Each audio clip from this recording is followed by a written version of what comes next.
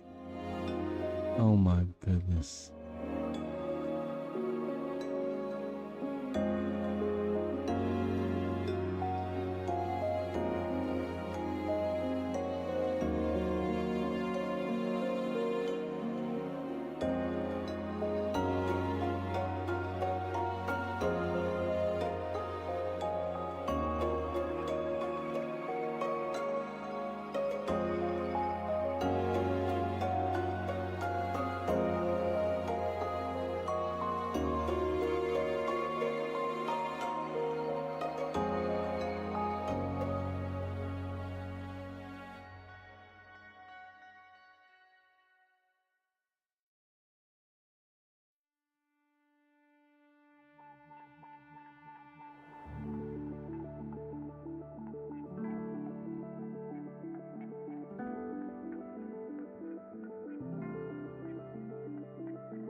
Okay, so something came up.